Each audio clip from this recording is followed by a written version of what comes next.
we have come together again to ponder on democracy for future generations in this ever-changing world. In our time, democracy vastly expanded individual freedom and human rights. It served as a foundation for global peace and prosperity. As leaders, we must take good care of this great legacy called democracy and pass it on to future generations. Indeed, it is our duty to renew their faith in democracy. We have gathered here today because the youth are our future, because they are the strongest driving force of democracy. I look forward to a constructive and fruitful discussion today. Thank you all for joining us.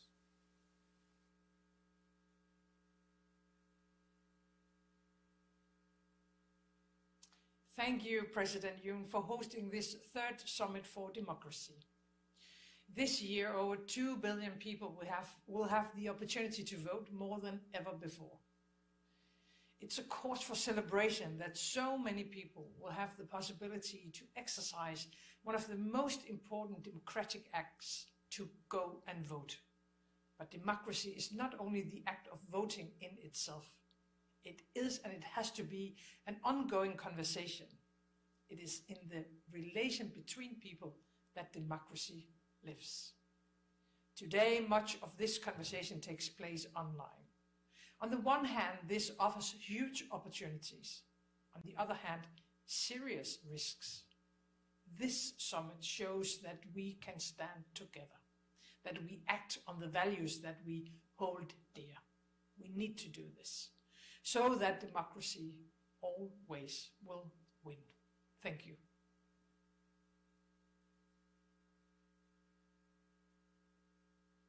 Your Excellency, Yoon Suk-yeol, President of the Republic of Korea.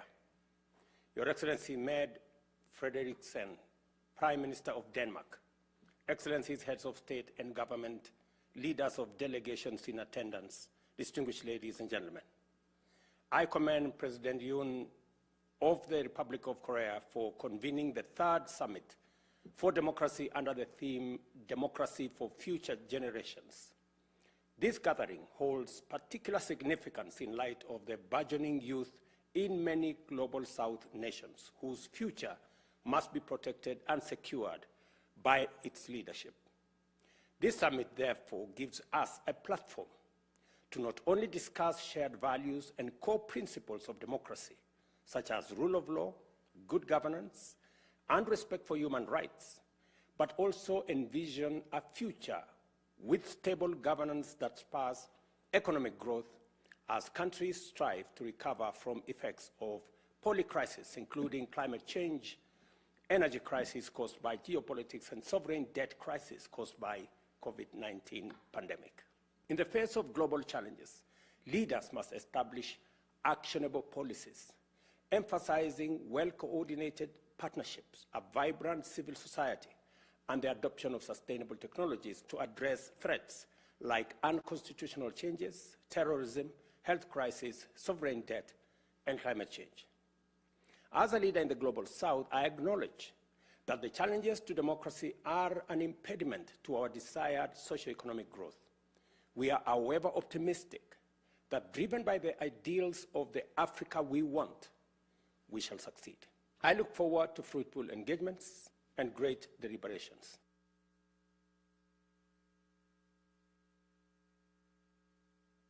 Next, we will listen to the remarks of congratulations by UN Secretary-General Antonio Guterres. Excellencies, ladies and gentlemen, I congratulate the Republic of Korea for organizing this summit, which arrives at a critical moment. This year, more than 50 countries, representing half of the world's population, are going to the polls. But around the globe, democracy, human rights, and the rule of law are under assault. Civic space is shrinking. Dissent is being silenced. Human rights defenders and journalists are being persecuted. Mis and disinformation, especially across social media, are driving wedges between people while amplifying lies and racist and xenophobic hatred. Mistrust is growing, fueled by poverty, unemployment, and rising prices. And authoritarianism is on the march, running roughshod over the elements that make democracies work: free speech, peaceful opposition, accountable institutions, civil liberties, impartial and independent justice systems, and respect for the full spectrum of human rights. Excellencies, growing up in my own country, Portugal, the country was ruled by dictatorship. And that dictatorship oppressed not only the people of Portugal, but people under its colonial rule. But I've also lived to see democracy flourish and to see how human rights and democratic values can lift people and societies alike. The flame of democracy burns brightest when these principles are upheld. The flame grows dimmer when they are denied until countries find themselves in darkness. Our responsibility today is to keep the flame of democracy alive by keeping civic and political space open so all people can make their voices heard in democratic processes, including minorities and the most vulnerable in every society. By advancing sustainable development to fulfill social, cultural and economic rights, by defeating poverty, inequality, hunger and unemployment, and repairing shredded social safety nets. By investing in education, by achieving full gender equality for women and girls, by fighting against the poisons of racism and bigotry, and by strengthening protections for journalists so they can help ensure transparency and hold leaders to account. The summit's theme, Democracy for Future Generations, reminds us of an additional essential responsibility. We must strengthen democratic systems and institutions for and with the world's 1.8 billion young people and for the generations to follow.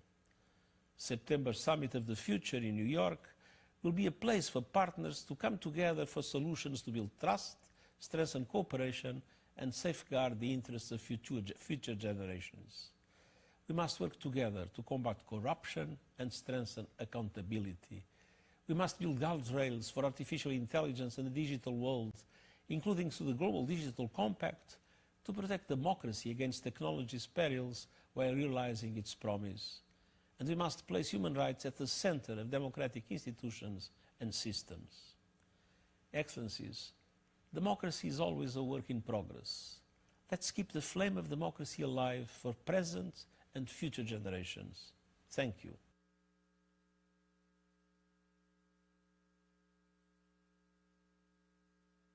Next, we will invite the special remarks by President of the United States. Hello, everyone. It's great to join you virtually today. President Yoon, thank you for your leadership for hosting the third Summit for Democracy. We're so proud and grateful to hand the reins of the summit over to you. When I became president just over 3 years ago, the defining question of our time was clear. Can the democracies of the world still deliver for our people and stand together to advance progress worldwide? I believed then and I believe now that the answer is yes. Together we've proved it so far. At our first summit, 100 governments made over 750 concrete commitments to advance democracy. At our second summit, we brought more voices to the table, young people, NGOs, and the private sector. Now, for our third summit, we focused on the future, elevating future leaders like young people participating this year, and taking on the issues that will shape the future, like emerging technologies, which can bolster democracy or undermine it. Since our last summit, I brought together America's AI companies, which made voluntary commitments to keep AI systems secure and trustworthy. And I signed an executive order promoting human rights in the design of AI.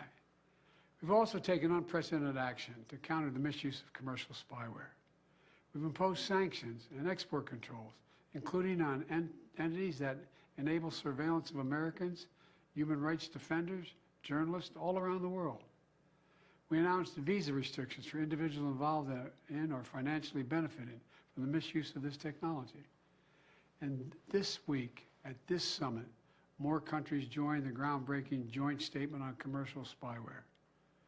We're expanding a coalition of countries addressing this threat. Looking ahead, my message is simple. Let's keep it up. I asked my entire team to convene a meeting on the margins of this year's United Nations General Assembly to build momentum for the next summit. Let's keep working together to renew our democracies and advance democratic progress worldwide. That includes protecting the free press, fighting corruption, defending free and fair elections, advancing equality, because the strongest democracies are those where everyone contributes and everyone benefits. History has proven again and again, government of the people, by the people, and for the people is still the world's greatest instrument of human progress. So thank you all for protecting that progress and for proving again, democracies do deliver for people, and our citizens can count on us to protect their rights, defend our shared values, and build a democratic future. Thank you.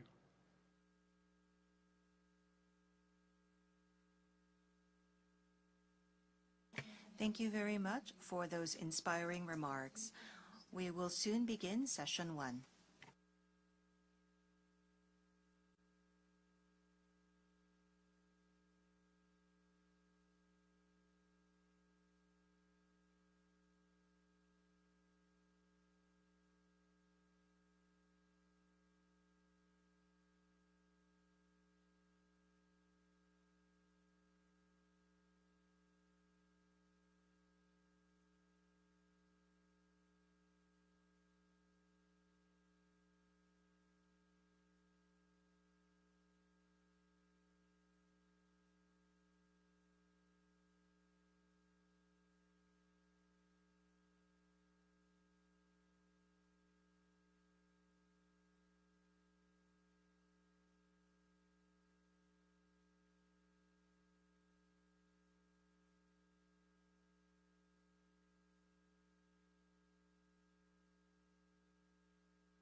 Let us now commence Session 1. Session 1 will discuss inclusive society and youth empowerment. This session will be chaired by Prime Minister of Denmark. Let us listen to her opening remarks.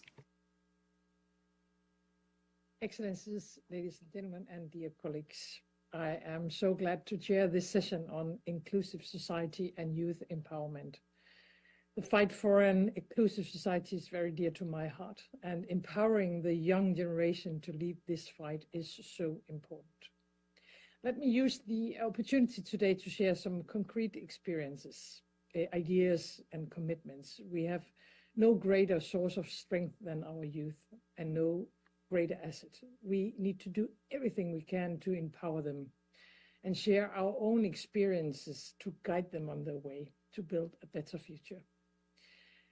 Allow me to begin by drawing on a few examples from home. The Danish society and democracy stand on the shoulders of social movements, the women's rights movement, the labor movement, and most recently, the climate movement. Movements where people are organized to speak up from the bottom, for change, their rights, and for fairness. I will say that my country would not be as strong as it is today without these powerful movements. And I know the same is true for many other countries. In Zambia, the Youth for Parliament movement mobilized thousands of young people and granted them political power. And in Latin American countries, the Green Wave movement achieved historic progress for women's rights. Young people are, of course, often key in these movements. They have the energy and the new ideas. And it gives me hope when I see young people rising up and taking on the most pressing issues of today. I think we need to support them, invite them to take part in our democracy, give them a seat in our delegations, provide platforms, and of course, listen to them. So they can be at the core of the decisions that will shape the future, because it is their future. Unfortunately, not everything is going in the right direction. Today, we see signs of a democratic backsliding. 2023 marked the 17th year in a row of decline in global freedom.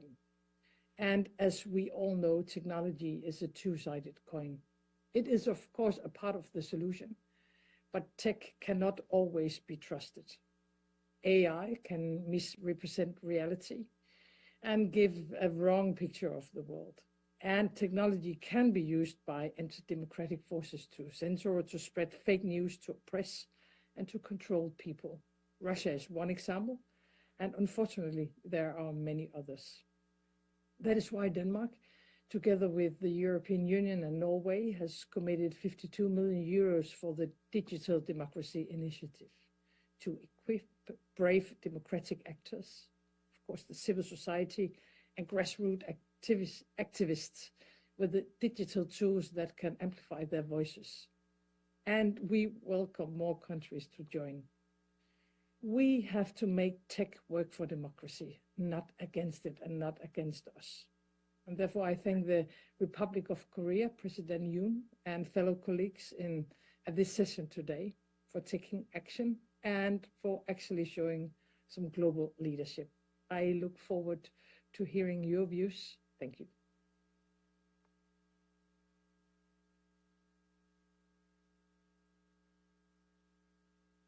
Thank you.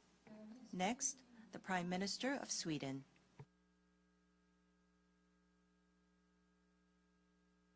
Thank you so much, Excellencies, friends.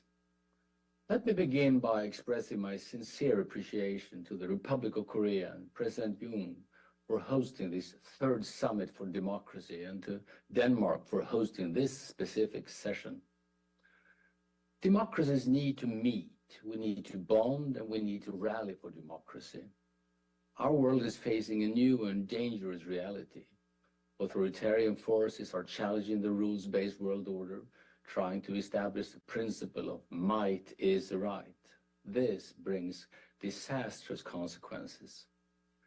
Russia's full-scale invasion of Ukraine continues to cause immense human suffering while destabilizing the European continent and beyond. Democracies are strong, and we know why. Democracies deliver more peace and stronger economies than autocratic countries. As elected governments, we must respond to our citizens' needs or be voted out. Accountability is the simple secret to the power of democracy. The past decades have brought large changes: globalization, digitalization, the climate crisis. Our citizens are right to demand better responses to these changes. Democracies need to continue to deliver for our citizens. The theme of this session, inclusive society and youth empowerment, is highly relevant also for Sweden. From being a country of emigrants during the 19th century, Sweden became a destination for immigrants during the last decade or so. Adapting has not always been easy, and integration is now a very big challenge for Sweden. We are battling social problems such as parallel societies, unemployment, and different kinds of intolerance. Pledges made at previous summits for democracy were developed to deal with some of these challenges. We have tasked government agencies to combat gender and honor-based violence in support of women's and girls' rights. We have strengthened the dialogue with religious communities, and we are introducing education programs to help counter anti-Semitism. Constructing an inclusive society requires shared democratic norms, access to a common language, and a social contract. Renewing our own democratic commitments at home is not enough. There is work to do globally.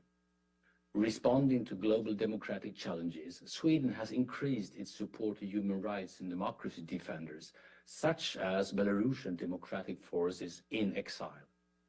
We are actively countering the pushback against gender equality, sexual and reproductive health and rights, and the human rights of LGBTIQ people. We are promoting and protecting internet and media freedom and joining efforts related to capacity building to counter cyber threats. We will continue to support Ukraine's fight for freedom and independence for as long as it takes.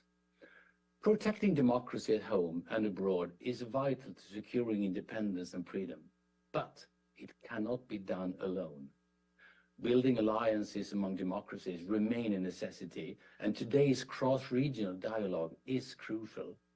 Let us continue to align our actions to achieve a more secure and democratic world, a shared responsibility based on shared values. Thank you so much.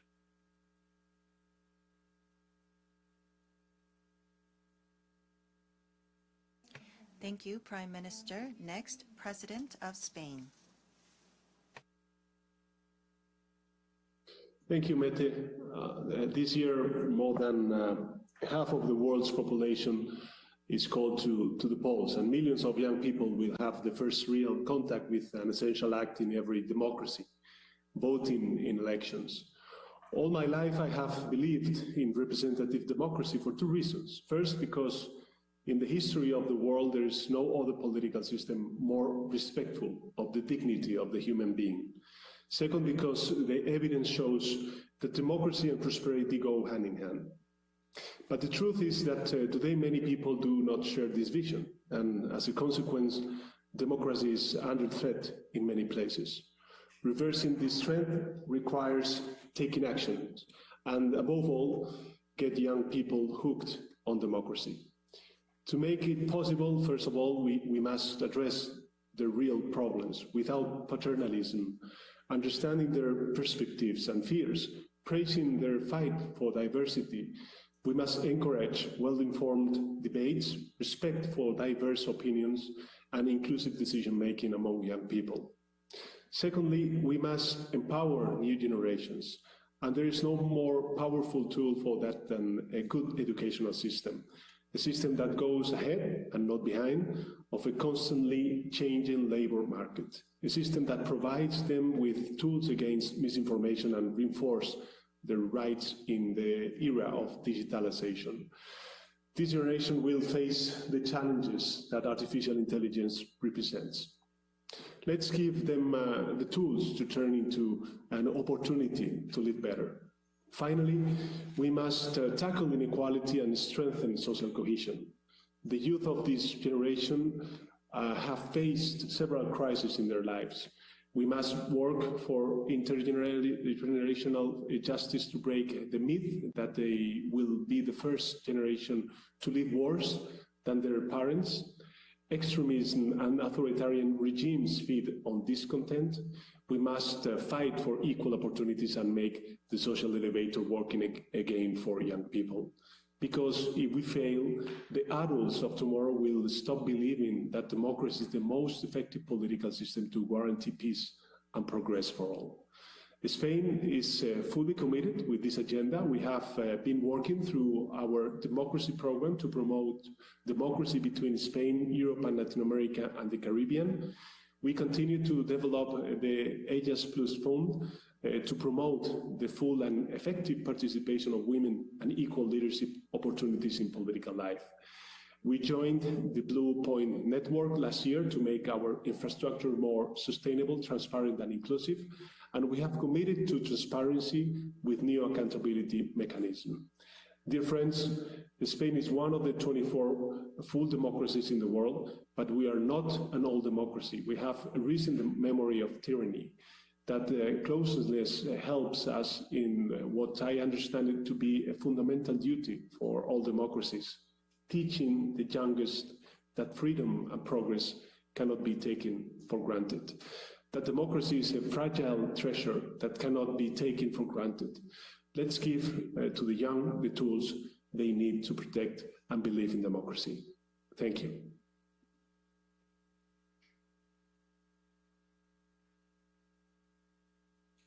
Thank you. Next, President of Paraguay.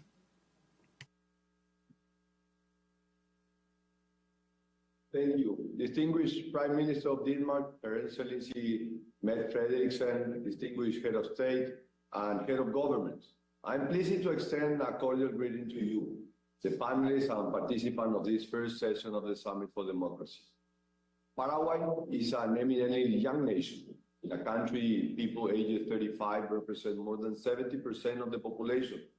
Therefore, this segment of the summit is particularly relevant to us. If I have to describe the Paraguayan youth, I will do so by highlighting their high aspirations for self-improvement and constant and continuous search for growth. These characteristics and expectations have a significant influence on the development of public policy of the National Youth Secretariat in Paraguay. This institution has been promoting initiatives in multiple areas, such as the promotion of entrepreneurship, the advancement of digital inclusion to reduce the technological gap, and the support of access to university education through more than 5,000 study scholarships to outstanding young people throughout the country. Also, the National Youth Secretariat has been encouraging youth leadership through participation in political and community life, as well as the search for specific solutions for young people in different regions of our national territory. However, beyond these initiatives and actions to comprehensively address the needs of young people, our government is focused on strengthening institutions as a whole, optimizing the use of public resources and improving essential policies of the state, such as security, justice, education, health, and social protection. Given the large youth segments in the Paraguayan population, each of our shortcomings in government management will primarily affect them. Therefore, this overall approach to addressing challenges is essential for us. Ladies and gentlemen, young people have a need that we must address as a priority. Access to employment. Only through decent employment and productive work, we can effectively address other social needs. The lack of job opportunities aggravates each of the problems our societies face. Therefore, this is one of the central concerns that I have committed to addressing during my administration. Our government is dedicated to responding to the working demand of the Paraguayan young people through close coordination with the private sector, in addition to actively promoting and facilitating timely training and education for them. However, job creation in a globalized world also requires the commitment of the international community to establish conditions that facilitate the benefiting from trade and investment opportunities, as well as the boosting of economic growth. For this reason, Paraguay is committed to promoting the elimination of obstacles, both nationally and internationally, that hinder the generation of wealth and the creation of value chains and decent work. A truly effective approach to youth social inclusion must inevitably consider the economic conditions for prosperity. That is a global regulatory environment that stimulates socioeconomic progress and allow young people access to opportunities in all areas.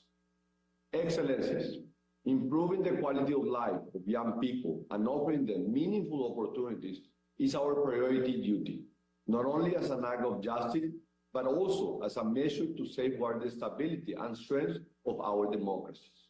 Distinguished leaders, it is our responsibility to inspire the young generation to continue supporting democratic values. Thank you so much.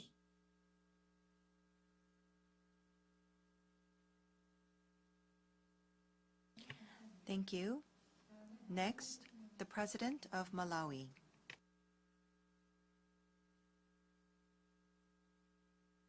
Your Excellency, Ms. Mette Frederiksen, Prime Minister of the Kingdom of Denmark, and Chairperson of this session. Your Excellencies, Heads of State and Government, distinguished guests, ladies and gentlemen. In our design of functional democracies for future generations, we have to take into serious consideration the question of how we build inclusive societies in which young people feel empowered. For us in Africa, this is quite an urgent matter. Our population is just under 1.5 billion, yet close to 1/3 are children aged 10 and under. Over 40% are children under the age of 18, and over half are young people under the age of 25. It is indisputable that Africa is the youngest continent in the world, and that means that Africa is the central bank of the world's future generation. As such, it is not enough for us to state social inclusivity and youth empowerment as a goal under the 2030 United Nations Sustainable Development Goals, UN SDGs. We must align our national programs and international policies to that goal and back them up with requisite resources. As I travel across Malawi and interact with young people, their vision of a democracy for their generations and their children is very clear. They desire a democracy that creates economic opportunities through entrepreneurship ventures that have access to the global market and through dignified employment.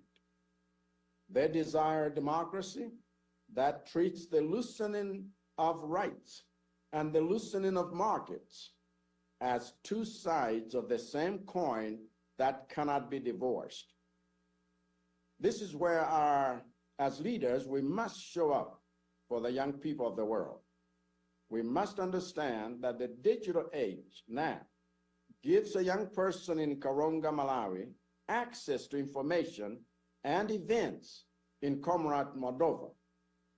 That is what tech companies and online digital platforms have achieved. For that reason, as far as they are concerned, it is a failure of democratic government that in this digitized global village, the same young people in Karonga and Comrade do not have access to the markets in each other's countries and face enormous roadblocks just to travel between those markets. We cannot claim that we are creating democracies for future generations if we are not increasing the freedom of young people to move around the global economy. The democracy of the future is not just about access to rights, but also access to resources for building a free life.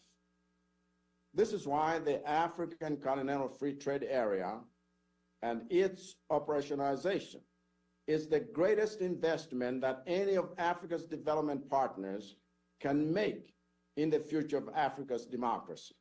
We must recognize that the yoke of economic inequality that many young people feel around their necks is the obstacle we must overcome before young people can feel that the societies they live in are truly free. I thank you for your attention.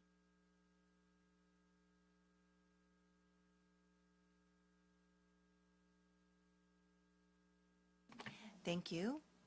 Next, the Prime Minister of Iraq.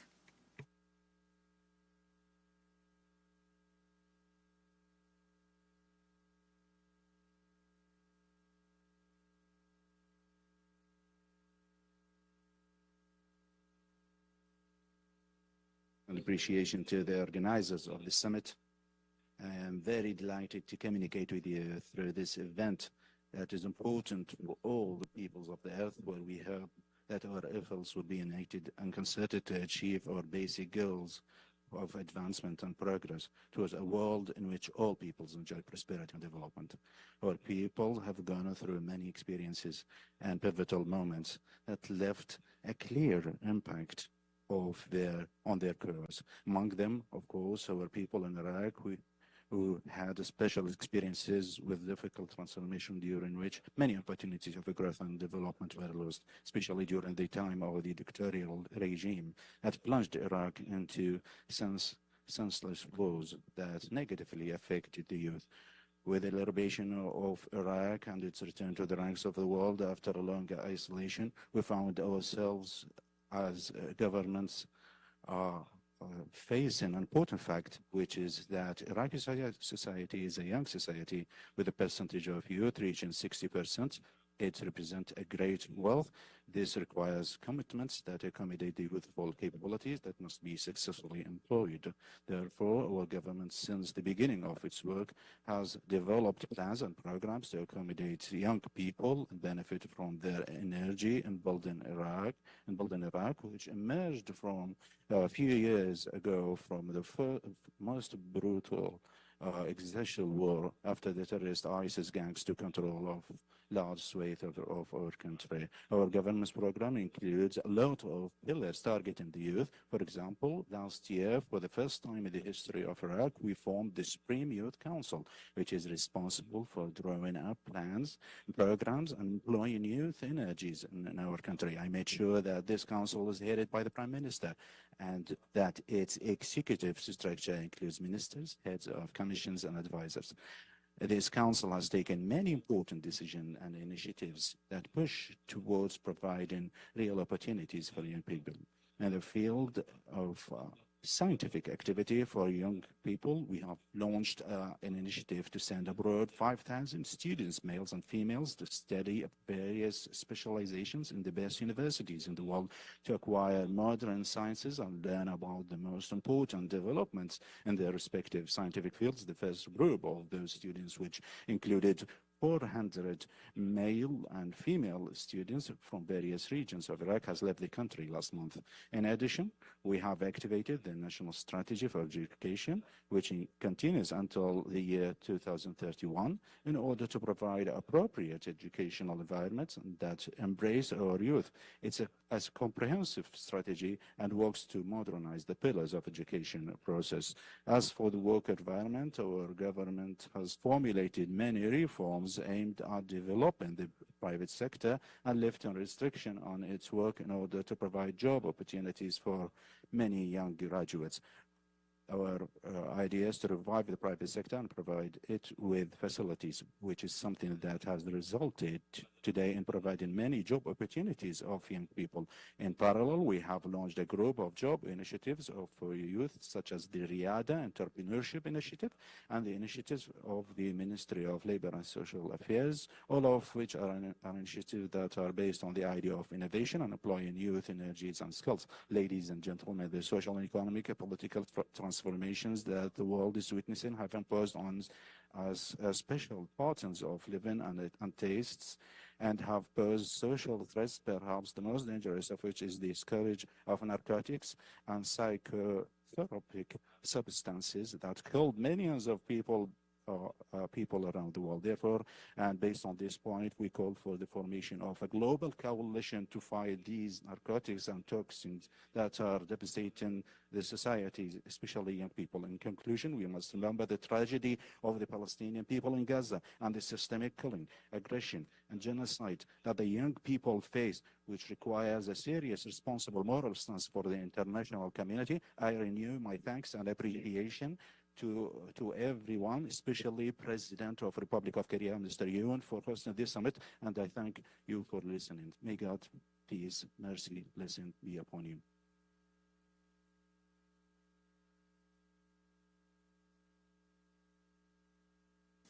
Thank you.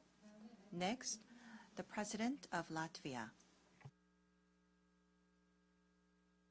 Thank you, Prime Minister Fredriksson, for leading this session. Dear friends, we must make our societies resilient to protect democracy. We need to address disinformation and the use of artificial intelligence, which evolves by a day. Artificial intelligence can be a blessing and a curse. Voice generation and other technologies can be used by malicious actors to conduct information manipulation, also including foreign actors. Governments and tech companies need to work together on solutions to mitigate potential risks, especially during election year. Let's face, young people are very skilled in technologies, but they also must be skilled in democracy and media literacy. Defending democracy, protecting our freedoms requires a whole of society approach. It also means to give a voice and the right tools to participate in public decisions. Latvia stands for strengthening the civic participation for gender equality and empowering the youth to be a part of democratic processes. As leaders, we also need to do our part to protect democracies around the globe for our future generations, to explain to the youth the worth of democracy. We also must help those who are fighting to protect democracy and the rules-based international order. The Friends of Democracy, Latvia is committed to strengthening democratic values, human rights, and the rule of law, both at home and globally. Latvia knows the value of democracy through a bitter fight for freedom and independence. And we also believe that democracy is the foundation of freedom and peace. But we also must remind ourselves that democracy is not being taken for granted, and it is our duty to protect it. Thank you.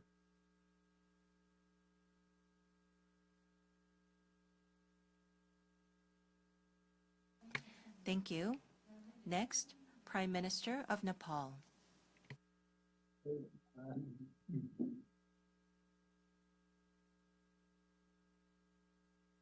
Honorable Chair of the session, Excellencies, I am pleased to address the third Summit for Democracy under the overarching theme of Democracy for Future Generations, highlighting inclusive society and youth empowerment for the second time. I thank the President of the Republic of Korea for hosting this summit. Nepal is a multilingual, multi-ethnic, multicultural, and multi-religious society. Democratic values are deeply rooted in our culture and social values. Our people's faith in democracy has always remained undaunted, which is demonstrated through a series of political struggles. We are fully committed to democracy, which is firmly embedded in the Constitution of Nepal.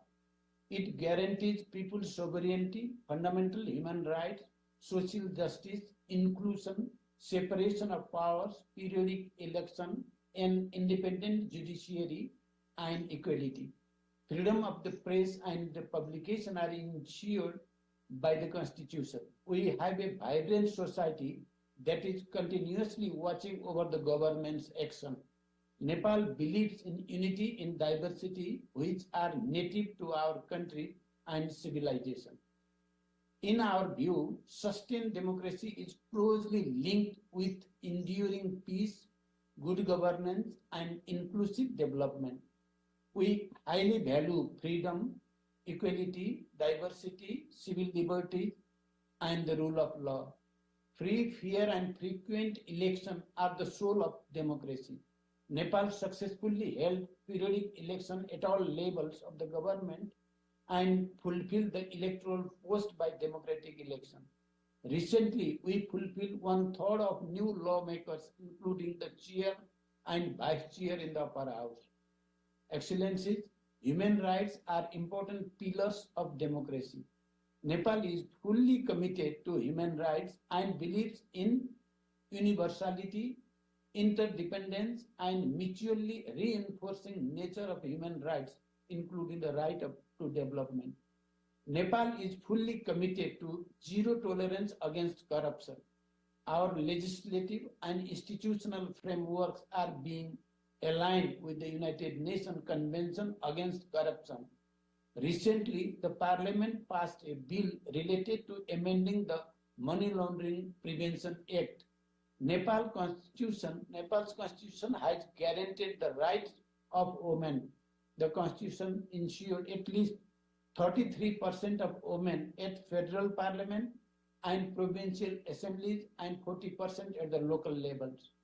Nepal's homegrown peace process is a well-known example for the world.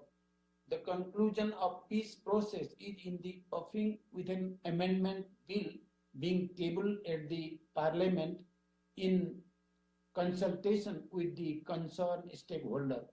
Nepal has been advocating for climate justice in multiple forums, including in the COP process. We are committed to reaching net zero emissions by 2045 and look forward for continued support from our development partners in future, further consolidating our democracy and realizing development aspirations. I thank you. Thank you very much.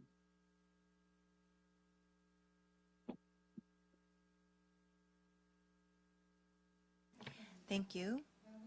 Next, President of Moldova.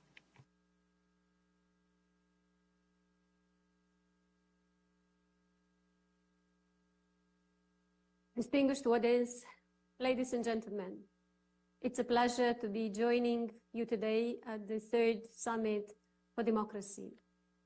With the world facing geopolitical crisis and economic pressures, the need for us to discuss ways of protecting democratic progress is greater than ever. We know from experience that inclusive societies are more united, and when democracy is threatened, they rise to the occasion. Moldova exemplifies this resilience. During these demanding times, with Russia's war against Ukraine on our doorstep, Moldova has continued to demonstrate strong commitment to inclusion. We have opened our hearts and homes to hundreds of thousands of Ukrainian refugees, which at the peak made up 4% of our population. We offer them shelter, support, and a sense of community, but also access to schooling, healthcare, and jobs. Gender equality is another important area of our focus.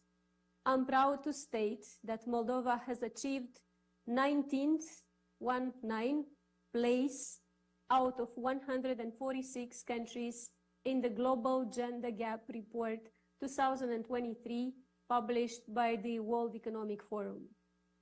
We have ratified and are implementing the Istanbul Convention to combat violence against women and promote gender equality more effectively. Moldova's parliament has 41 women out of 101 MPs, which is a record in the country's history. In our recent local elections last November, 42% of women were elected councillors of cities, towns, and villages. A quarter of mayors across the country are women. When it comes to young people, we often express the sentiment that the youth are the architects of tomorrow's world.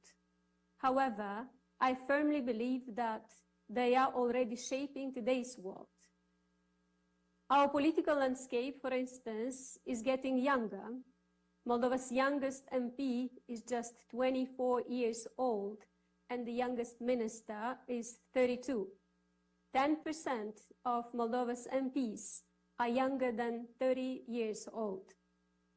We have the commitment to empower the younger generation and to encourage their engagement in democratic processes. Moldova has taken significant steps by establishing the National Youth Agency and National Network of Local Youth Councils. Through these councils, young Moldovans actively contribute to the formulation of policies and the allocation of the annual youth budget, ensuring their perspectives and needs are addressed. We also have an annual grant program that plays a crucial role in nurturing the youth sector, benefiting approximately 30 organizations each year. This initiative provides essential financial and logistical support, enabling the successful implementation of youth-led initiatives and projects. Ladies and gentlemen, we recognize that there are external forces that seek to exploit ethnic, linguistic, and other differences to undermine our unity. However, we remain steadfast in our commitment to building an inclusive and united society where everyone has a stake and contributes to the prosperity we create together. Thank you.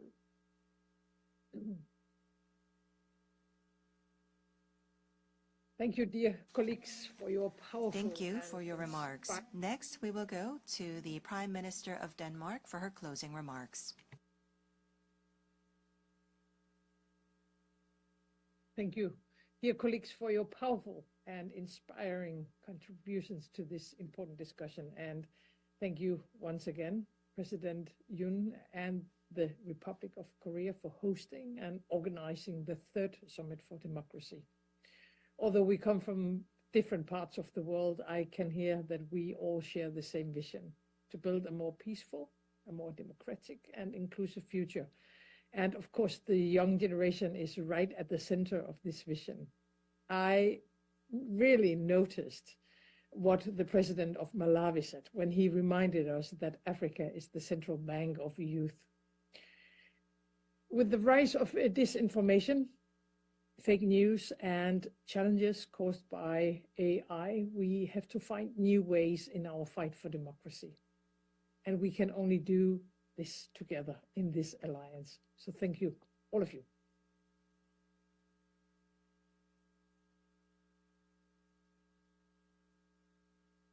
Thank you, Prime Minister. Thank you very much to all of the leaders for your participation in Session 1. This brings us to the end of Session 1.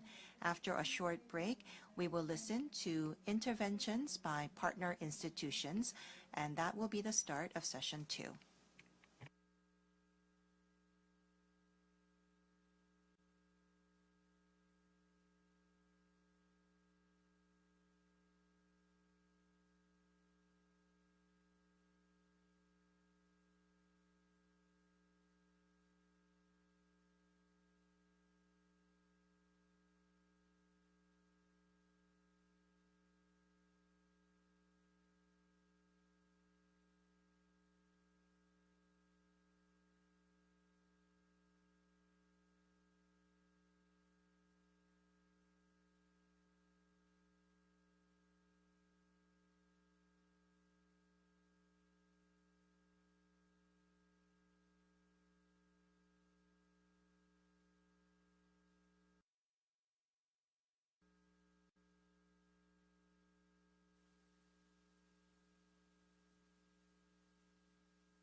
We will now proceed with the interventions from the representatives of the PEC that led the civil society events held yesterday.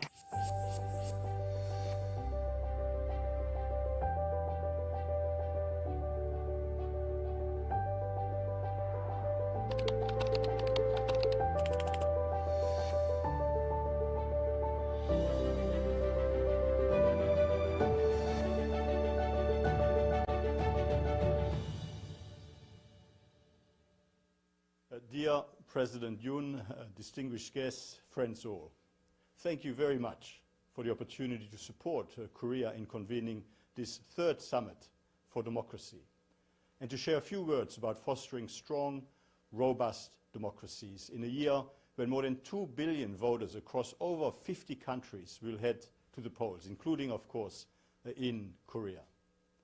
Governments around the world have taken measures to strengthen democratic institutions, support a free and independent press, and protect civic and human rights in an effort to foster trust and strengthen democratic resilience.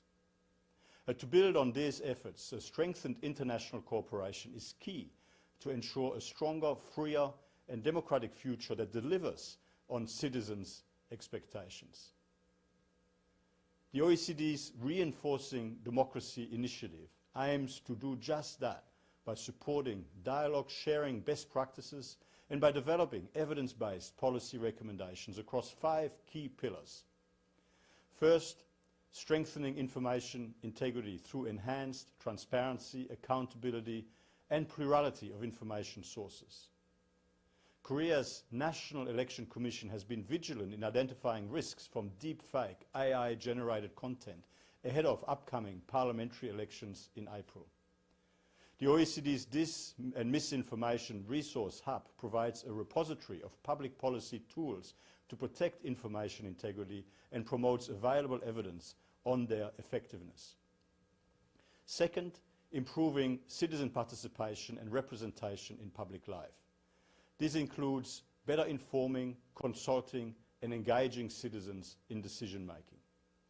Third, strengthening government's capacity to address risks from foreign influence, for example, through effective lobbying safeguards and by harnessing the potential of digital technologies. Fourth, ensuring a fair and inclusive transition to net zero. And fifth, transforming public governance for digital democracy, including by enhancing government transparency and data access. We look forward to continue to work with you across all of these priorities. I wish you a positive and productive summit as you build links between government, media, civil society, academia, and the private sector to ensure our democracies remain vibrant, resilient, and strong and continue to deliver for the people they serve. Thank you. Your Excellencies, in that first Summit for Democracy in December 2021, President Biden called for champions of democracy, and the Republic of Korea clearly answered that call with this summit, proving their commitment to fostering democracy internationally. In this effort, they've been joined by many member states of the community of democracies, those that are active in the democracy cohorts which arose from the first summit. The community of democracies has partnered on this important initiative by promoting a platform for youth engagement. Our action has provided young individuals from around the world with the opportunity to present their viewpoints and to engage in meaningful discourse with participating states. Last year at the Summit for Democracy 2, co-hosted by Costa Rica, our community of democracy youth leads presented practical and effective strategies for strengthening youth participation in the democratic process. It was also during that assembly in San Jose that the idea for a global youth democracy network was first announced. It's an idea which we are now implementing. In this year, community of democracy efforts have further evolved into a partnership as we work with other democracy organizations and with the Republic of Korea as part of the Platform for Engagement with Civil Society. This successful collaboration with International IDEA, OGP, and the OECD will certainly contribute to forwarding democracy. So as we look beyond this third summit, allow me to look back to 24 years ago when Secretary of State Madeleine Albright and Poland's Foreign Minister, Bronislaw Goremek, brought together more than 100 countries, new and old democracies, in the founding of the Community of Democracies. Madeleine Albright said at that time, the principle of democratic solidarity is powerful as free countries come together to help each other with common challenges.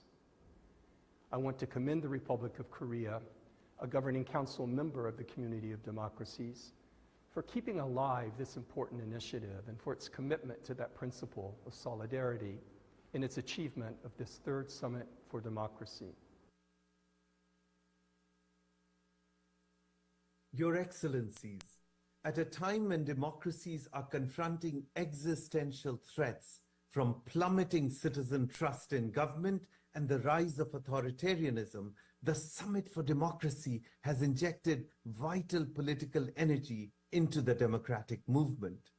But the real credibility and momentum of this movement will come from the implementation and scaling up of concrete reforms that actually renew democracy for citizens. Therefore, our central priority in S4D must be to move from promises to action, ensuring that commitments made at this S4D translate into concrete actions so that by the time we meet next, our fellow citizens can see the impact of these promises. In our open government partnership, 75 member governments and thousands of civil society organizations have implemented over 5,000 reforms over the last decade. And we find that open government reforms advancing transparency and accountability can tangibly renew democracy for citizens, for instance, by exposing the real owners of shell companies that prop up autocrats, or by opening up opaque procurement contracts that steal precious resources from the public. And we have compelling evidence over the last decade that if governments partner with civil society, the reforms are more ambitious and the results stronger. Our partnership has been a strong supporter of S4D from the first summit, a co-leader of the Financial Transparency and Integrity cohort, and a part of the platform for the engagement with civil society. We will continue to enthusiastically join forces with all partners to advance the vital S4D goals. Thank you to the Republic of Korea for hosting this summit. It is vital that we sustain this momentum through political leadership and advancement of concrete reforms from all of you. Thank you. Hello, I'm Kevin Casas-Zamora, the Secretary General of International IDEA. It's a pleasure to be speaking with you at this third Summit for Democracy. As an intergovernmental organization with 35 member states from all regions and a mandate to support democracy globally, International IDEA has been closely involved in the Summit for Democracy since it began. We have co-led the cohorts on gender equality and youth engagement. We have supported preparations by the summit host, both in the United States and the Republic of Korea. And we are one of the coordinators of the Global Democracy Coalition, which now includes over 120 organizations and has become a valuable complement to the state-led summit. Let me say very clearly that I hope the Summit for Democracy process will live on for many years. The case for it is compelling. First, the summit is a powerful way to convey the message that democracies can collaborate with each other, at least as much as authoritarian regimes seem to do it these days. Second, the summit gives all of us engaged in the struggle to protect and advance democracy a sense of community. This is the venue where democratic governments and leaders, civil society activists, academics and business actors can come together to show that they are willing to stand up for democracy. Third, through the workings of the cohorts, the summit can generate and has generated concrete initiatives to strengthen democracy endowed with international support.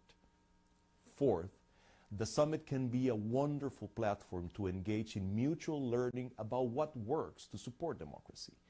This combination of roles is not fulfilled by any other organization or gathering in the world.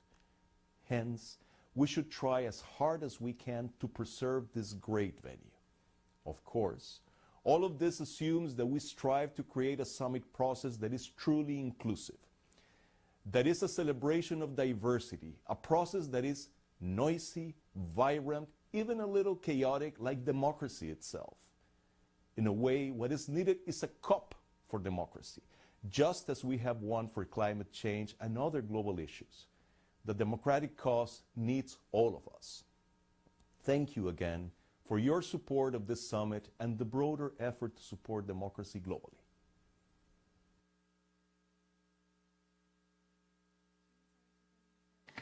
Thank you very much for your interventions.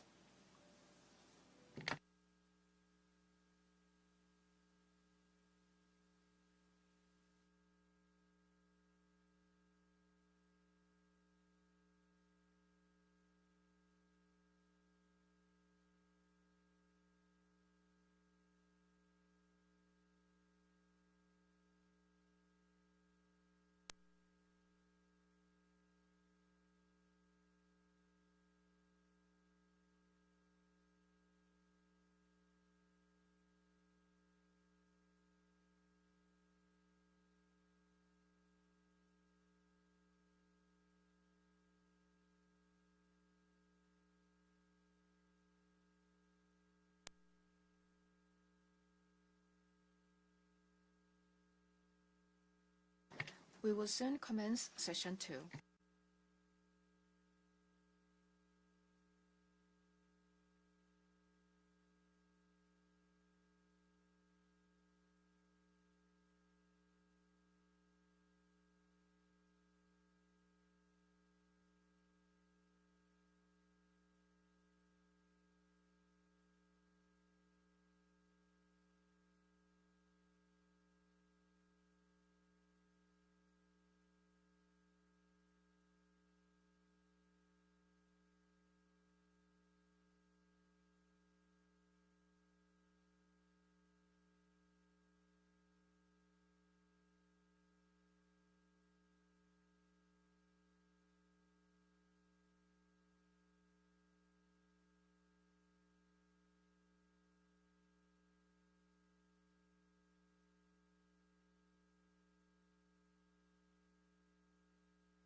We will soon begin session 2.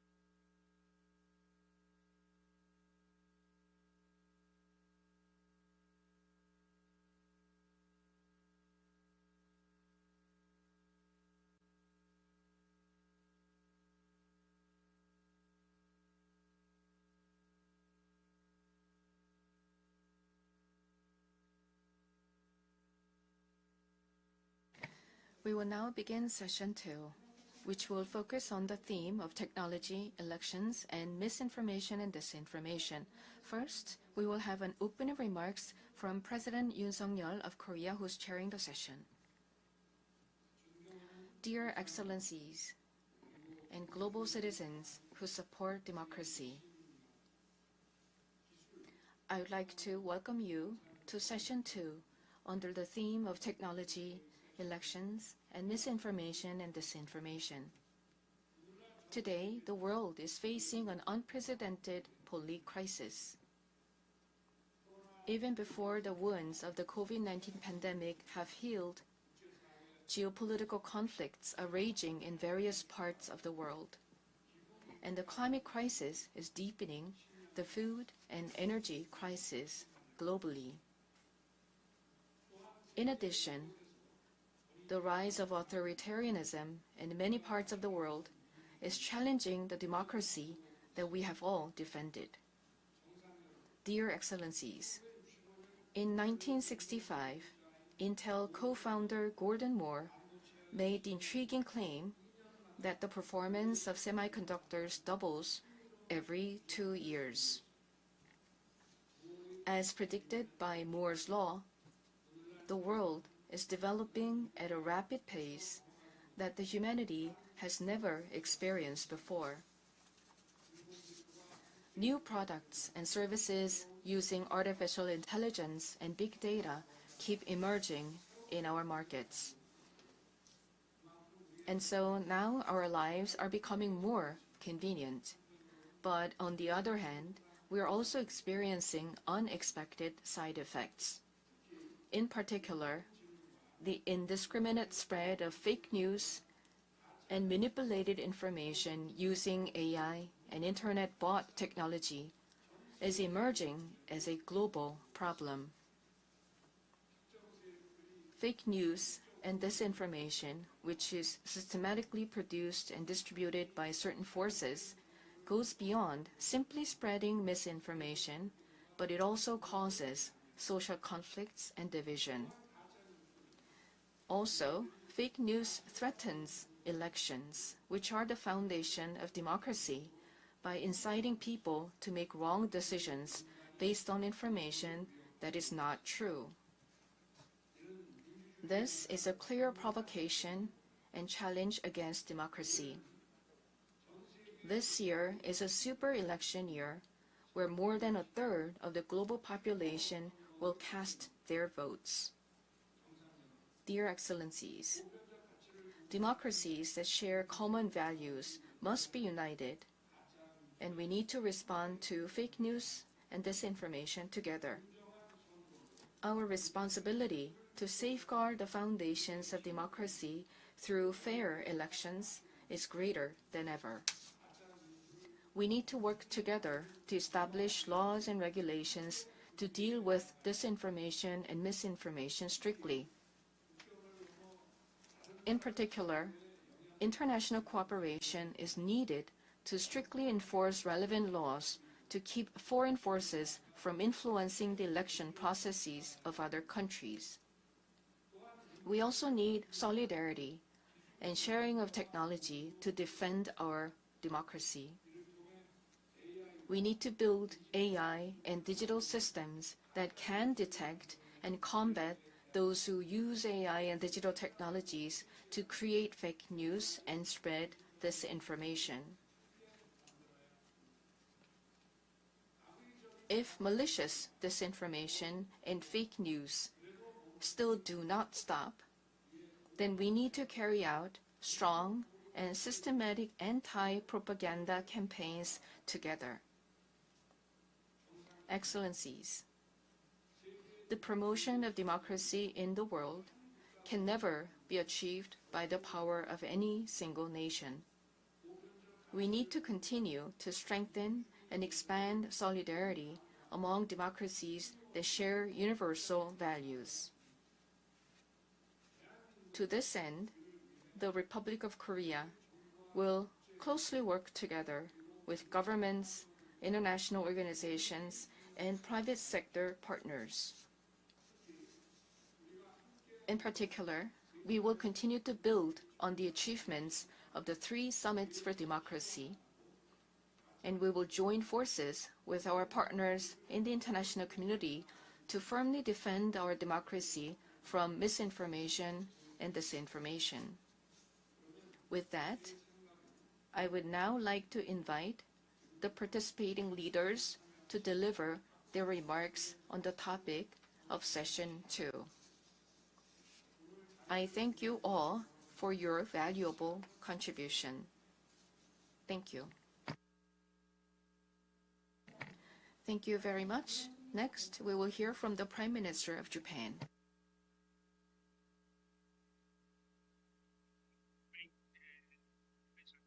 I would like to pay tribute to the government of the Republic of Korea for hosting the 3rd Summit for Democracy and to President Yoon for chairing this leaders' plenary. Democratic institutions and forms of democracy vary from country to country and time to time, and we are still searching for how democracy should be. Democracy should be diverse. However, we must not lose sight of its essence. It should be equipped with legal mechanisms that respect the will of the majority and at the same time defend the fundamental rights and freedoms of individuals and minorities.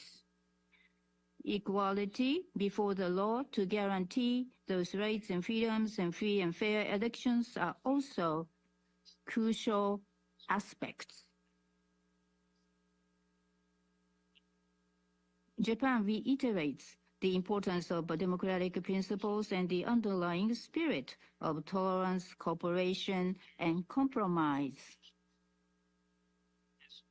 Furthermore, we also need to address challenges to these principles in the online information space that new technologies opened up to us. The development of the internet and social media platforms has given human beings access to a wide variety of information and avenues for expression. Information that was once limited in access is now instantly available from a smartphone in your hand. On the other hand, such developments have also made it easy to express and disseminate slanders and insults to others, and discriminatory speech and behavior directed at people of a certain ethnic or national origin are broadly referred to as hate speech. This could result in exchanges of accusations and silencing of people's voice, creating divisions in society and preventing healthy debate and discussion, which is essential for democracy. We need a stronger response. As free and fair elections are the foundation of democracy, it is essential that voters are able to make decisions of their own free will based on necessary and sufficient information in an environment where the freedom of expression is guaranteed. However, there is a risk of AI-generated deep fakes and spoofed audio, making it difficult to distinguish between true and false information and hindering people's political self-determination, and thereby destabilizing and disrupting society. To address these risks, Japan is also advancing discussions on technologies against disinformation and misinformation by AI at the AI Strategy Council. In addition, we are also looking into comprehensive measures in areas such as addressing how digital platform operators should respond to the challenges and how to improve digital media literacy among the general public. The spread of disinformation is a challenge common to all countries and requires common understanding and collaboration at the international level. Japan launched the Hiroshima AI process last year as the G7 presidency and led the discussion on generative AI. The process successfully formulated the international guiding principles and code of conduct. Going forward, this initiative could be expanded beyond the G7. Last October, in order to share knowledge on measures against disinformation in the region, Japan also hosted the Internet Governance Forum for the first time. In this forum, measures against disinformation and misinformation were discussed, and the existing practices against disinformation document was published with good practices of countermeasures against disinformation taken in various countries. We will continue to work with the international community to defend universal values, including democracy, while enjoying the benefits of technology. Thank you for your attention.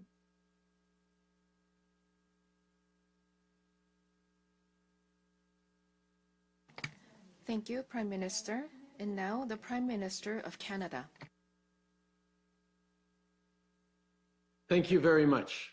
I want to start by thanking President Yoon of the Republic of Korea for hosting this third Summit for Democracy. It's an important time. Thank you for leading on this, my friend. I also want to thank Prime Minister Kishida for his words, and it's great to see so many other friends committed to democracy at this session right now. It's good to see you all this morning. On est ici aujourd'hui afin de réaffirmer notre volonté de bâtir des démocraties solides et des institutions résilientes. This conversation is especially important right now because, as Sokyol pointed out, 2024 will be the biggest election year in history, with countries representing more than half the world's population going to the polls. Unfortunately, many of these elections are unlikely to meet the criteria of what academic experts would view as free and fair. In Russia, the recent presidential election was stacked in favor of the current leader. But for those of us who do run free and fair elections, we have to continue our work to improve our democracies. For example, earlier today, discussions around the importance of inclusion and youth empowerment will hopefully lead to more young people participating in their communities and countries. We're all facing a series of challenges, new and old.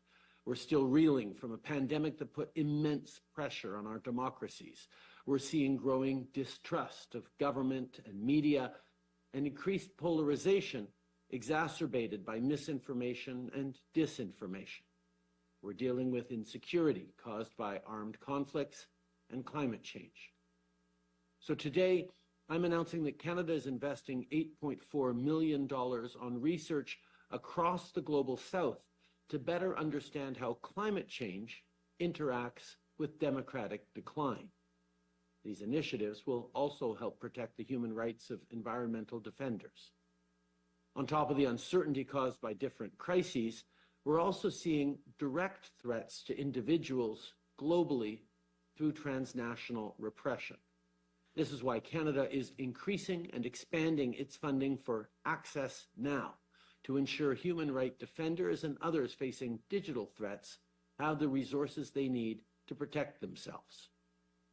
En cette époque déterminante, on doit redoubler d'efforts pour affronter les menaces contre la démocratie, incluant la mésinformation et la désinformation. On information integrity, governments can lead the way and be more proactive in strengthening citizen resilience.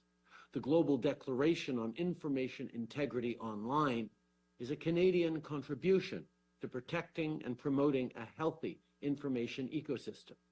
It is a concrete step towards the development of international norms as it lays out high-level commitments for governments.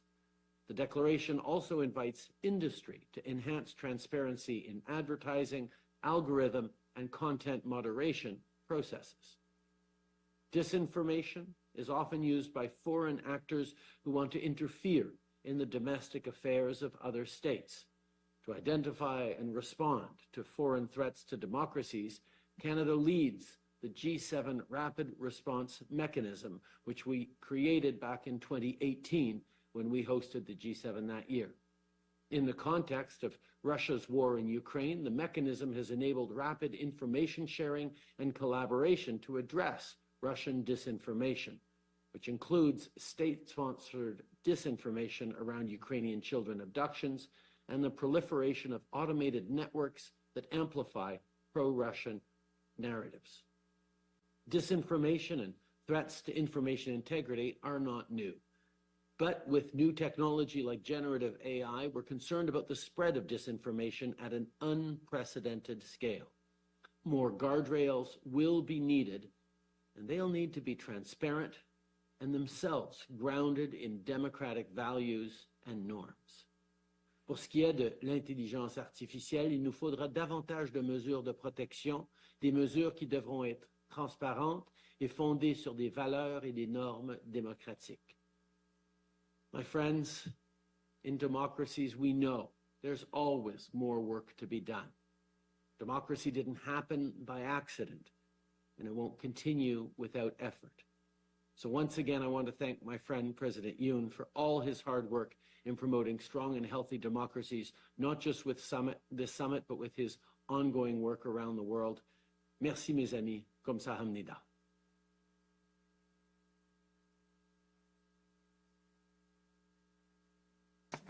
Thank you very much. Up next is the President of Bulgaria.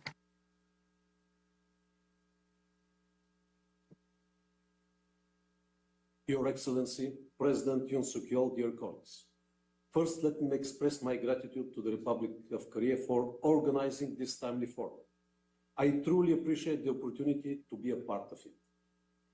There is no doubt that the development of modern information and communication technologies expands our economic potential, but also carries certain threats to democracies. Threats that we, the democratic leaders, are bound to consider and prevent. In the context of the current multiple geopolitical challenges and the general destabilization of the international legal order, social media can easily turn into a weapon of war by allowing malicious parties to interfere in the political dynamics of targeted democratic countries. Like many other countries, Bulgaria is also exposed to such threats. Despite the fact that we have a well-developed IT business sector, our public fora are still vulnerable to the spread of disinformation and fake news. This poses a risk to the integrity of the national democratic process. The reasons behind are complex, but I believe that in order to make our society more resilient to disinformation, we need to enhance public trust in democratic institutions, to increase digital literacy, and to secure social inclusion for vulnerable social groups. With these goals in mind, we have already supported a number of important initiatives.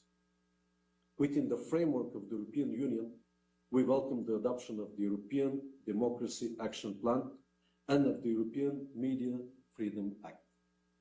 This new legislation will provide strong safeguards to media freedom and the right of information in the EU member states by protecting editorial independence, the independent functioning of the public service media, and strengthening the transparency of media ownership.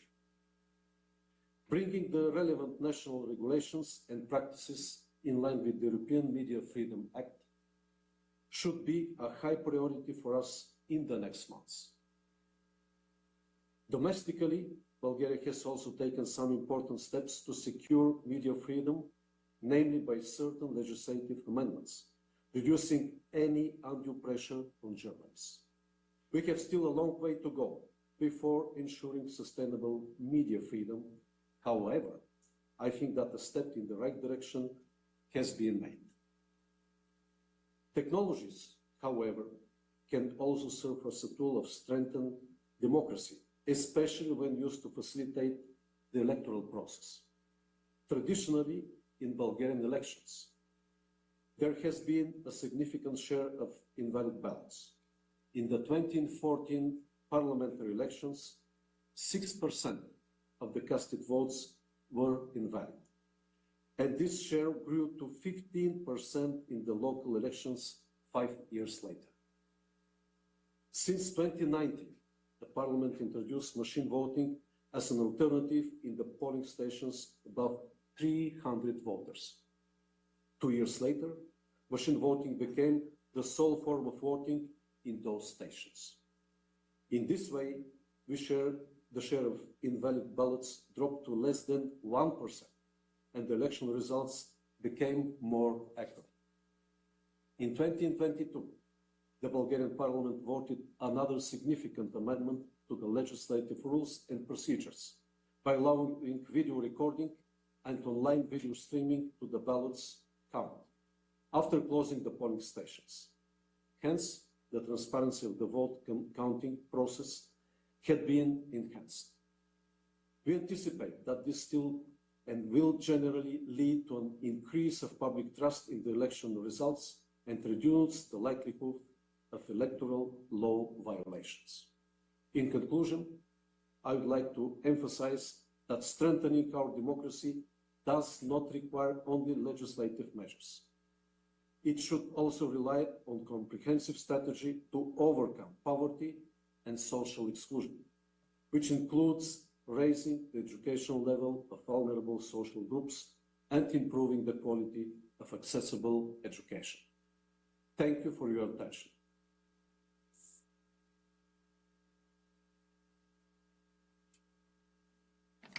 Thank you very much, President. Up next is the President of Botswana.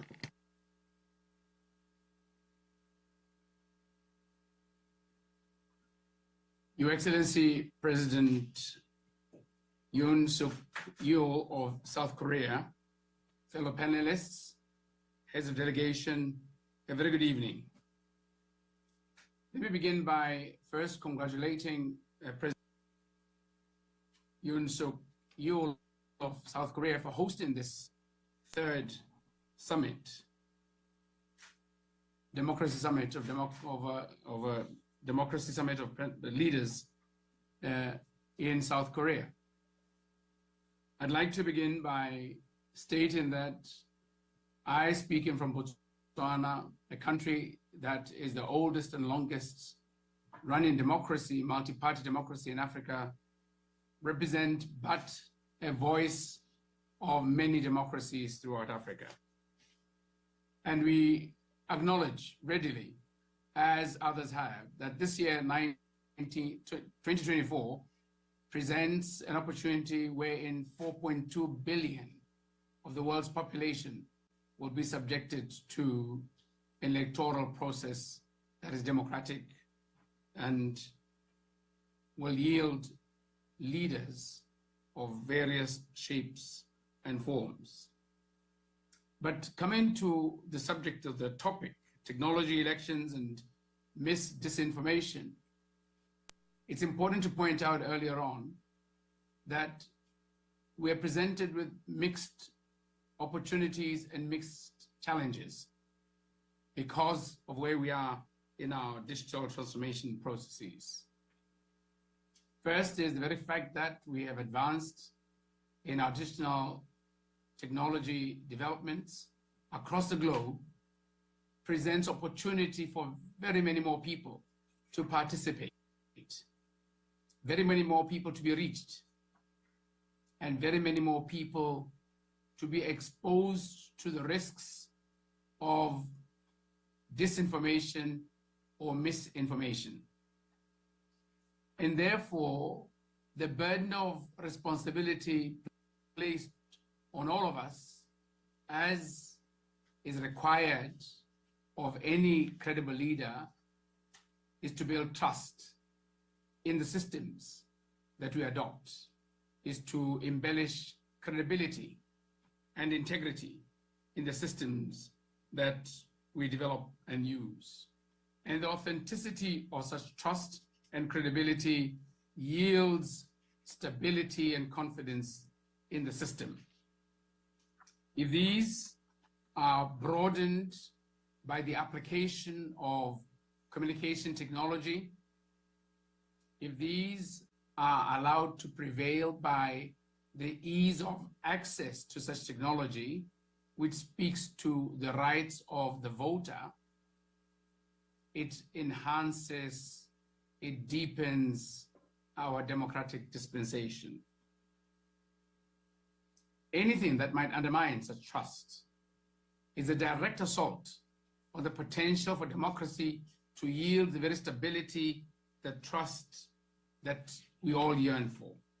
And so my plea for this conference to consider and deliberate upon is that we, particularly in the Global South, we, the young democracies, we, the underdeveloped in terms of our technology systems, do receive some empathetic assistance, support, protection, and help to make sure that we can ring-fence the integrity of our democratic systems, particularly to stabilize our countries. For if we do not, we risk the very values that bring us together. And so I welcome this summit, which should turn into a coalition of like-minded and hopefully will provide an opportunity for a resetting of affirmation of the values that we all subscribe to. And by that, it would require that we invest in every form in ensuring that our digital systems, our digital platforms reach as many, are applied by as many, and are stabilized for the sake of stabilizing democratic dispensation. Democracy is fragile, and technology should never be used as a tool to threaten democracy. It requires all of us to empower our citizens, to ensure that we regulate these systems, we capacitate our institutions and systems, we innovate continuously, we sophisticate, we make sure our people participate, and we share in building this unbreakable coalition of a commitment to the values of the like-minded in defense and protection of democracy. In Botswana, I'm pleased to inform you that as we gravitate to the 2024 elections in October of this year, we are rock solid in our commitment to making sure that our democracy is defended. I thank you. Good evening.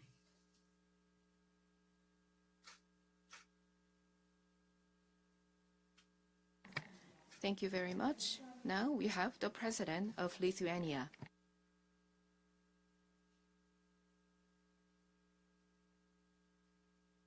Excellencies, ladies and gentlemen, the third summit for democracy comes at the time of war in Europe, as well as of intensifying disruptions globally.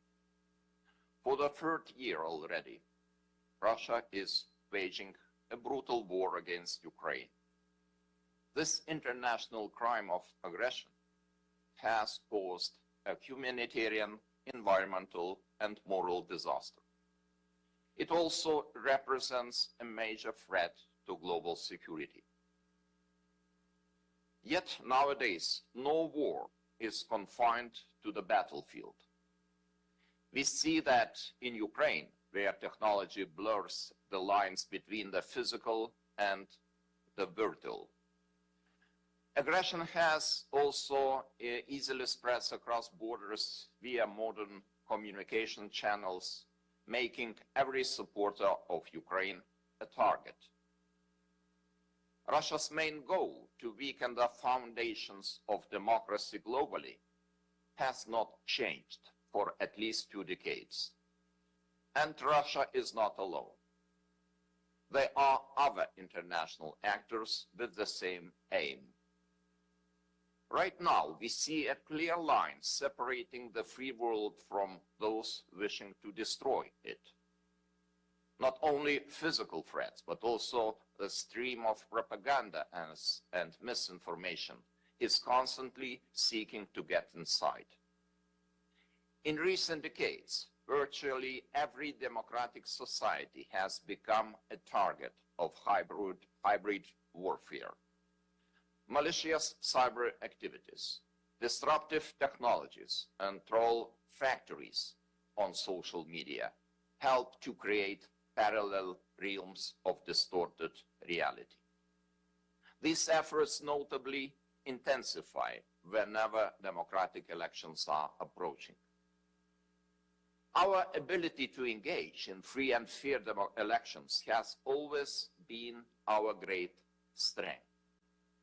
Nonetheless, there is also an inherent fragility in every single democratic system. Everything relies on citizens and their confidence in democratic institutions. To erode this confidence is to undermine democracy. Or so many autocrats think, rushing to exploit our vulnerabilities. This year, almost half of the global population will cast their votes in elections. Lithuania is one of them. Not only our national, but also European elections are at stake. Our institutions are already monitoring foreign hostile activities. To withstand the pressure, we will once again rely both on society's resilience and united institutional efforts. On a global level, a resolute response is also needed. Democracies must work together to expose, counter, and ultimately defeat efforts to undermine the foundations of our free and open societies. Be it Russia or any other actor, we cannot allow them to manipulate or eventually capture our institutions. We must strengthen our cybersecurity defenses and invest in technological solutions for countering disinformation. Ultimately, the strength of democracy lies in the resilience of our people. Thus, we should consolidate our human and technical resources to effectively counter hostile threats. Democracy, free and fair elections, and trust in governance should be defended at all costs. This, I believe, is our shared goal and our duty. Thank you.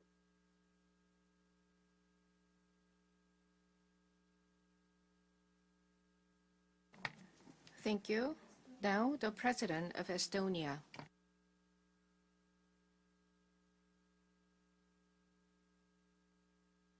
Your Excellency, President Jon Suk-yeol, thank you very much for hosting this summit. Distinguished audience, in a world marked by discord, rapid change and conflicts, democracy stands as a beacon of hope for humanity. As democracy, with its foundation in the power of the people, remains a fundamental expression of human rights and dignity, offering a path towards peace, progress, and prosperity. We have argued that at the end of history, democracy is inevitable. But we are not yet there. The war in Europe has showed us that there are aggressive anti-democratic forces at work whose aim is to destroy our values, our way of life, and collapse the world into spheres of influence.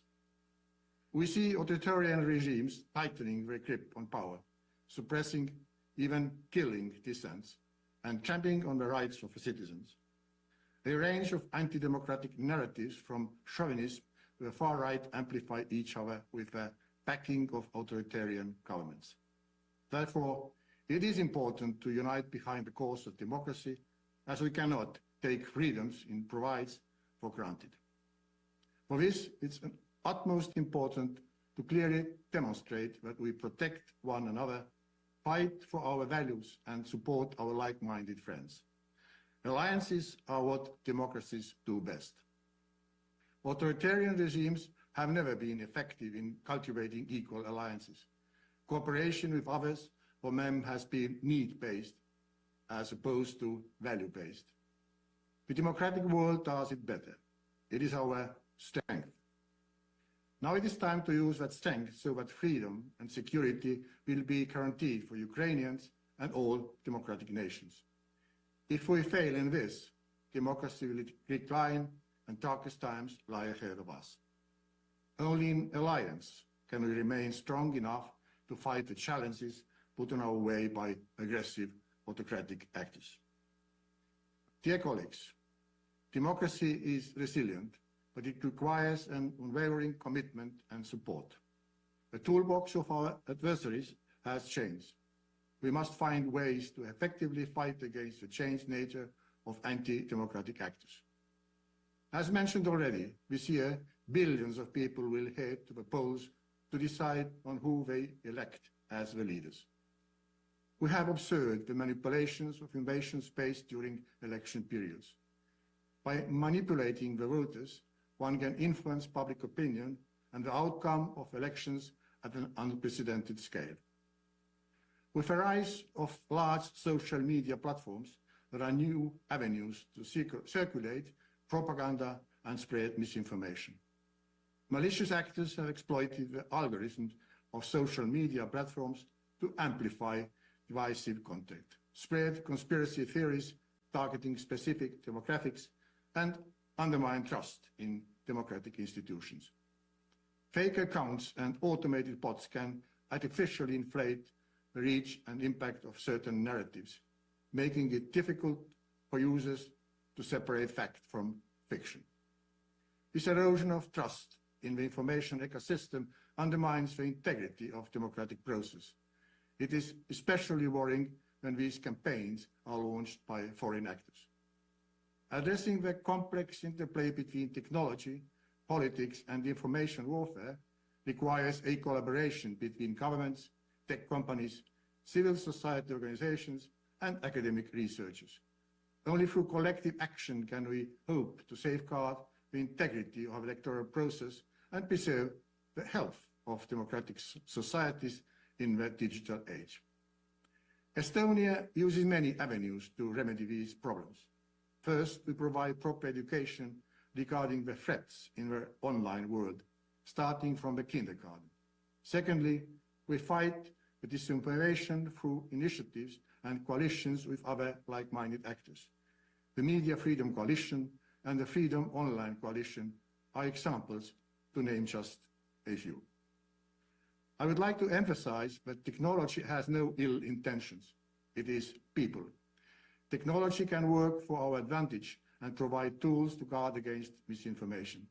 It can be used to strengthen democracies, enhance civic engagement, to amplify voices of marginalized communities, and increase transparency. Honored audience, democracy must not be a privilege reserved for a select few, but a right inherent to our humanity, and we must continue fighting for this right by creating trust in democracy and its power to tackle the challenges the world is facing. In a world where democracies are under attack, democratic nations must reaffirm our commitment to protecting democracy by supporting each other. Thank you.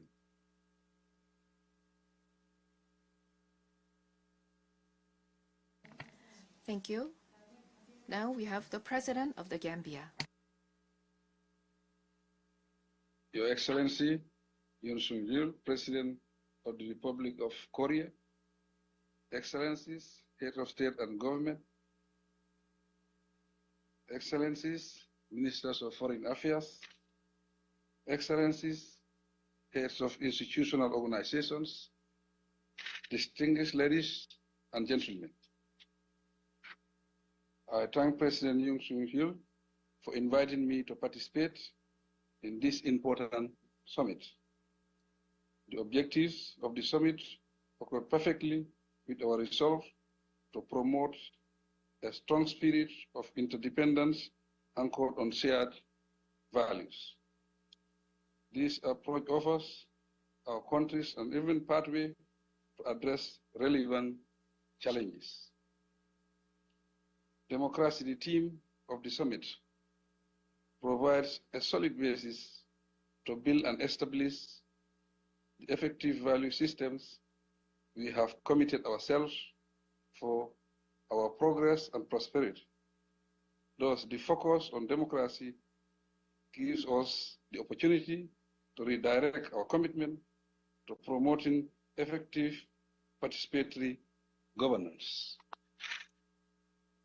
For us in the Gambia, democratic governance is a valuable means of creating sustainable peace, security, and development. As a result, my government is committed to preserving our democratic gains following the return of democratic governance to the country in 2016. Excellencies, recent political trends and challenges make it necessary for democratic societies to constantly create platforms to promote shared values. Such platforms should be driven by a strong determination to jointly address developments of common interests. Sensitive to this and being responsive to the aspirations of our people, the Gambia government allows for suitable platforms to fulfill our obligations. Excellencies, the continual transformation of the information technology landscape and the socio-economic trends that unfold have implications for the legitimacy of democratic governance. Spreading malicious content, for example, to incite sentiments against democratically elected governments and the credibility of state institutions is a global reality.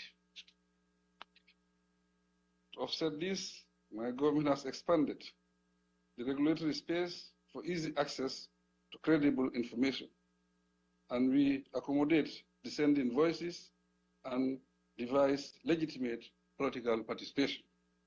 Unfortunately, in Africa, we now have to confront a troubling occurrence thought to have faded away. The rise in unconstitutional change of government is a major concern again. This makes the narrative on democratic governance exceedingly significant. As a member of the Peace and Security Council of the African Union, the Gambia will not relent in finding ways of curbing social political threats to peace and stability. Relatedly, therefore, it is essential that the positive impact of intercivilizational dialogue and migration features in our discourse. Excellencies, the Gambia's development and democratic progress are inseparable. Accordingly, besides successfully holding credible national elections, a conducive environment exists that supports the pillars to sustain democratic governance. They include a free press. Taking this agenda further, a national dialogue was successfully held recently. It provided a broad-based forum to examine our governance status and propose recommendations. The process has been institutionalized as an annual event, and we will decentralize it nationwide. This initiative is to foster popular participation in governance matters and the implementation of process of the Gambia Recovery Focused National Development Plan 2023-2027. We welcome partnerships in this endeavor. I thank you for your kind attention.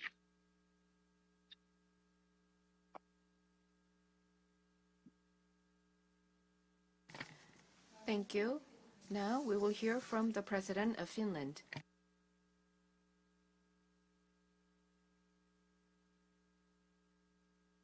Thank you very much, President Yoon, for the invitation. It's a great privilege to be here. I'm looking at my experienced colleagues, and I feel a little bit like I'm the new kid on the block. I was elected President of Finland and entered office only 2.5 weeks ago.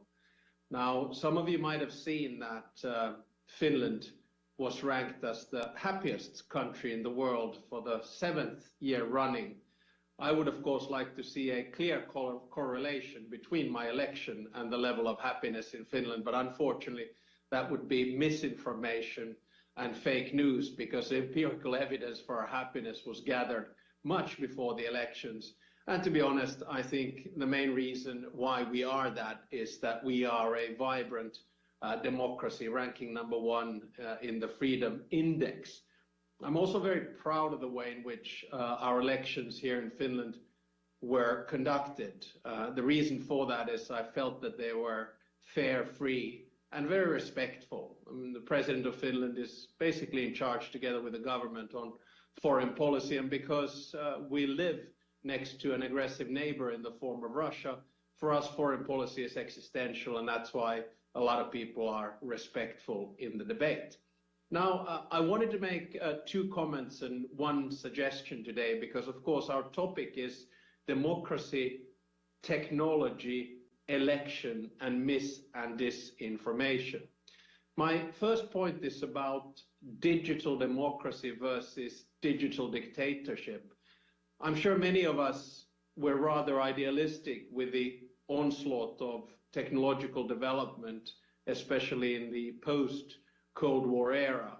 We felt that after the Soviet Union collapsed and the Cold War ended, we would see a world which would see democracies mushrooming, left, right, and center. And to a certain extent, in the beginning, it was like that. We also felt that technology could be used for the good. Even social media. Remember in the beginning, Facebook and Twitter, they were seen very much as the instruments for getting people mobilized, whether it was the Arab Spring or otherwise. But I think the cold reality is that technology can also be used for bad. It can be used for surveillance. It can be used for dictatorships. We saw that, especially during COVID. We see that it can be used as an instrument of control. And that's why I think it's very important that we in democracies learn how to use technology in the right way for the benefit of us all and for freedom. Now, my second point is quite simple, and that is to say that I think in democracy we have a problem. And the best way in which I've seen it explained is with a behavior psychologist, Daniel Kahneman, who wrote a book called Thinking Slow and Thinking Fast. In that, he has a system 1 brain and system 2 brain. So system 1 is basically very quick, reactive, and emotional, where system 2 is contemplating, slow, reflective, and compromise-seeking. And my argument is that democracy was actually created for system 2. The founding fathers in the United States and those who wrote the democratic constitutions that we had hadn't prepared us for a world where disinformation, misinformation, and fake news can be spread so quickly and can quickly go out of control. So my argument is that we have to adapt to this new world, because if we do not have a basic understanding of facts and information, we cannot have democratic discourse. And we see that challenge in a lot of our democracies today. And here, to finish off, is my humble recommendation. Summits of democracy, I think, are great. I learned and listened to many of our colleagues today. But I think it would be useful for us to get a set of recommendations which we could look at on how to work on the interconnection between democracy and technology. So basically a report or a to-do list where we look at the problems that technology gives us in form of disinformation, misinformation, and the challenges, and then what kind of solutions we could have. Because to be honest, I think democracy is still the best way and the best form of governance, as long as it is free, equal, and supports justice. It's been great listening to all of my colleagues today, and thank you for the invitation.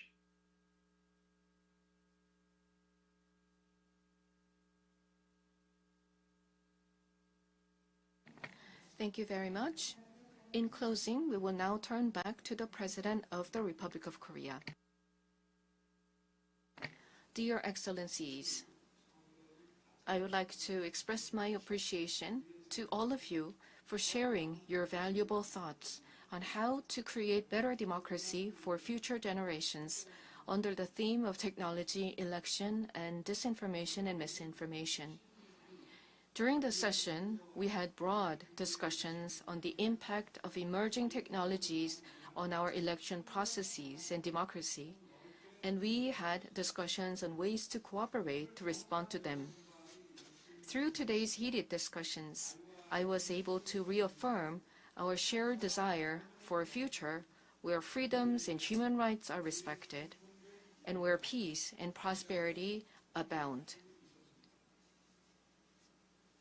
I'm also convinced that if democracies work together in solidarity and cooperation in the fields of law, institutions, and science and technology, we can overcome new challenges of democracy, such as disinformation and fake news.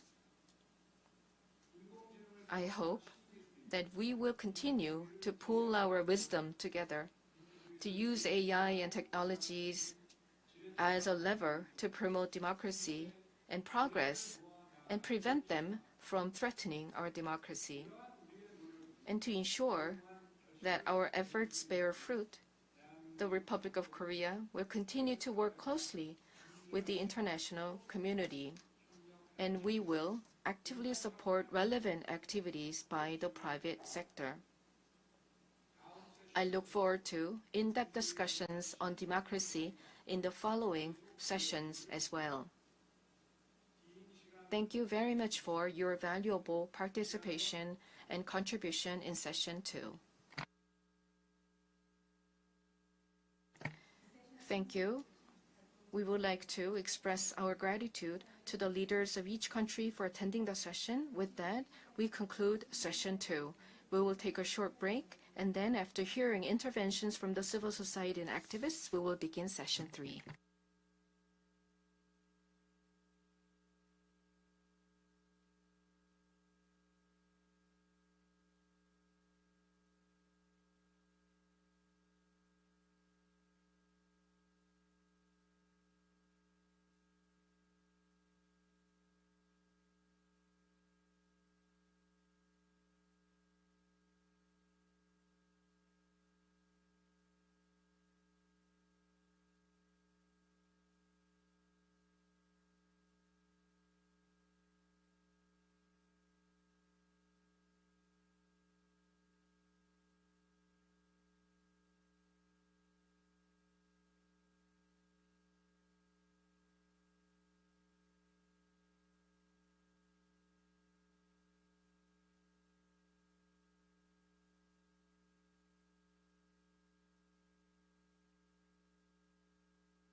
또 허위 정보에 맞서기 위해서는 필요한 개혁을 단행하고 우리의 도전 과제에 맞설 용기가 필요합니다. 그렇기 때문에 정치적 의지를 발휘하고 동시에 시급성을 갖고 있어야만 이 역사적인 순간의 어려움을 극복할 수 있습니다. 본 세션의 주제를 통해서 우리는 어떻게 하면 우리의 열망을 달성하고 전략적 비전을 달성하며 시민사회에서부터 전 세계에 이르기까지 우리의 목표를 달성할 수 있는지 생각할 수 있을 것입니다. 협력을 통해 기후변화에 보다 효과적으로 대응하고 인류의 안녕을 추구하며 평화를 확산하고 민주주의를 강화하고 다자주의를 다시 한번 강화해서 희망을 볼 수 있어야 할 것입니다. 이를 통해서 공동의 도전 과제를 극복하고 우리가 원하는 이 세대와 다음 세대를 위한 미래를, 번영을 달성할 수 있을 것입니다. 이러한 상황 속에서 전 세계의 글로벌 사우스의 기회를 앗아간 여러 어려움들을 함께 헤쳐나가야 할 텐데 이것이 발전과 진보의 저해를 가져오고 있습니다. 글로벌 사우스에서 여러 가지 자원의 어려움이 있고 또 녹색 에너지, 시장 규모 등이 여러 도전 과제로 인해서 충분히 활용되지 못하고 있는 것도 사실입니다. 우리의 파트너십을 글로벌 사우스와 운영함으로써 우리의 초점을 재정립하고 새로운 가능성을 열어 모두 시민들이 그들의 생애 시간 동안에 목표를 달성할 수 있도록 지원해야 할 것입니다. 감사합니다. 대통령님 감사합니다. 다음은 도미니카 공화국 대통령님께서 말씀해 주시겠습니다.